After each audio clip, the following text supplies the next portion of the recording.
इस दुनिया में कुछ भी परमानेंट नहीं है, तो फिर हम इतनी सारी चीज़ों के पीछे भागते रहते हैं, हम मटेरियलिस्टिक चीज़ों के पीछे भागते रहते हैं और ये समझ बैठते हैं और ये हमारे दिमाग में ऐसे घर कर जाता है कि ये चीज़ तो अब मेरी ही है, अब ये मेरे वजूद बन गया, अब ये मेरे जीवन का वजूद बन गया, अब मैं इसके बिना नहीं रह सकता। जबकि सच तो ये है कि जब हम मर जाते हैं तो हमारे साथ कुछ भी नहीं जाता। इवन जो हमने पैसा कमाया है, जो हमने यश कमाया है, इतना मान सम्मान समाज में जो हमने कमाया है, वो मरने के बाद तो पूरा का पूरा स्वाहा ही हो जाता है, उसकी तो कुछ वैल्यू ही नहीं रह जाती। लेकिन फिर भी जब हम इतनी सारी चीज़ों के पीछे पड़े रहते हैं और ये समझ बैठते हैं कि यही हमारी ज़िंदगी का हिस्सा है, कल जो आप कपड़े पहनते थे वो हो सकता है आने वाले टाइम में आपके लिए इम्पोर्टेंट ना हो। आपको जो चीज़ आज ज़रूरत महसूस हो रही है उसका महत्व अगले दिन ख़त्म हो जाएगा जब वो चीज़ आपको मिल जाती है। यही संसार का नियम है। हालांकि कृष्ण भगवान ने भी गीता में बोला है, गीता सार अगर आपने सुनी हो तो कृष्ण भगवान ने भी बोला है, आज जो तुम्हारा है कल किसी और का था, परसों किसी और का होगा। तुम जिसे अपना समझकर मग्न हो रहे हो, ये प्रसन्नता ही तुम्हारे दुखों का कारण है। ये देख लो कितनी सुंदर लाइन कृष्ण भगवान ने महाभारत के अंदर बोली है कि हम जिस चीज़ को अपना समझ रहे हैं वो हालांकि चीज़, ये जो प्रसन्नता है हमारी, ये जो खुशी है, यही हमारे दुखों का कारण है। क्योंकि जब हमारे पास कोई चीज़ मिल जाती है, जब हमें कोई वस्तु मिल जाती है या व्यक्ति मिल जाता है, हम उसको लेकर खुश हो जाते हैं। लेकिन जब वो छूट जाता है तो वो जो खुशी थी वो अब दुख में तब्दील हो जाती है। इसीलिए तो कहते हैं कि हर सिचुएशन में आपको एडजस्टेबल होना चाहिए। कभी भी किसी को अपनी ज़िंदगी का इतना बड़ा हिस्सा नहीं बना लेना चाहिए कि अगर वो ना रहे तो आप जीना ही भूल जाओ।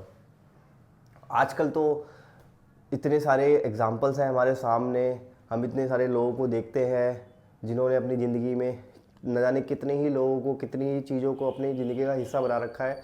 उनकी अटैचमेंट इतनी सारी है ना कि अगर मान के चलो, एक एग्जांपल लेके चलो कि अगर आपके पास एक आईफोन है और अगर आपका आईफोन किसी दोस्त के थ्रू गिर जाए या ख़राब हो जाए या टूट जाए, तो क्या आप उसके ऊपर कितना भड़कोगे, और हालांकि आप तो पैसा भी उससे लोगे। तो हमारी अटैचमेंट चीज़ों के साथ, व्यक्तियों के साथ इतनी ज़्यादा है जिसका जब वो चली जाती है हमारे साथ से तो हम तो परेशान ही हो जाते हैं और पूरा हल्ला काट देते हैं और इतने दुखों का मातम हमारे सर पे आ जाता है कि जिसकी कहने की कोई हद नहीं है। अभी मैं ऐसे ही टहल रहा था तो टहलते टहलते मेरे दिमाग में ये एक विचार आया, तो मैंने सोचा कि एक बात भी मैं आप लोगों के साथ ये शेयर करूं कि क्योंकि जब मैं टहल रहा था तो मैं काफ़ी चीज़ें ऑब्ज़र्व करता हूं, जब रात के टाइम पे खाना खाने के बाद मैं टहलता हूं कि यार मतलब हम पूरे दिन में 24 घंटे में काम करते रहते हैं और यही काम हम कितने सालों से करते आ रहे हैं। पहले बचपन में हम सुबह तैयार होते थे स्कूल जाने के लिए, 10वीं करी, 12वीं करी, फिर कॉलेज जाने के लिए, फिर अब काम कर रहे हैं, फिर शादी हो जाएगी, फिर बच्चे हो जाएंगे, फिर उनके लिए वही काम करेंगे। ऐसे करते करते करते करते हमारी मौत नज़दीक आ जाएगी और पूरी ज़िंदगी में कमाया क्या, कुछ भी नहीं। इतनी बड़ी ज़िंदगी के अंदर हम यहाँ से लेकर यहाँ तक आ गए हैं, तो हमारे साथ ऊपर क्या जाएगा, जब हम मर जाएंगे तो हमारे मरने के बाद क्या होगा। वो सारी चीज़ें जो हमारे हिस्से में थी, जो पूरी जर्नी में हमारे हिस्से में आई, कुछ लोग हमसे टकराए, कुछ चीज़ें हमसे टकराई, तो उसका क्या महत्व है हमारी लाइफ के अंदर। वो चीज़ें जब हमसे कनेक्ट हुई थी तब हमें बहुत खुशी हुई थी, लेकिन जब वो डिस्कनेक्ट भी हुई तब हमारे ऊपर दुखों का प्रहार भी आया। तो मैं अपने आप से ये चीज़ पूछ रहा था कि यार हमारी लाइफ में परमानेंट क्या है। मतलब मैं पहले ये सोचा करता था कि यार मैं सीए बन जाऊँ, मैं सीए बन गया हूँ, अब क्या है। लेकिन एक टाइम ऐसा भी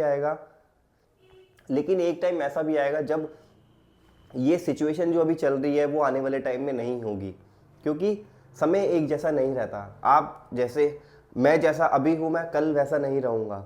हालांकि मैं अभी जैसा हूँ मैं परसों भी पहले ऐसा नहीं था। हम हर दूसरे दिन, हर तीसरे दिन इतना बदलाव करते जा रहे हैं अपने अंदर, अपने जज्बात में इतना बदलाव, तब्दीली करते जा रहे हैं ना, जिसकी, और वो इतनी तेज़ी से चेंज हो रहा है हमें पता ही नहीं लग रहा कि हमारे इमोशंस पे हमारा कंट्रोल नहीं है। हम क्या कर रहे हैं, क्या सोच रहे हैं, आजकल इतनी जल्दी मूड स्विंग्स हो रहे हैं लोगों के कि मतलब आजकल तो ऐसा हो रखा है कि कंट्रोल ही नहीं है अपने माइंड पर, अपनी ज़ुबान पर। तो यार मतलब ये सारी चीज़ें जो हम कर रहे हैं इसका क्या ही महत्व है। और जब ये चीज़ें परमानेंट ही नहीं है तो हम इन चीज़ों के साथ इतनी ज़्यादा अटैचमेंट कैसे कर लेते हैं? कमेंट करके बताएं अपने विचार, आप इस बारे में क्या सोचते हो।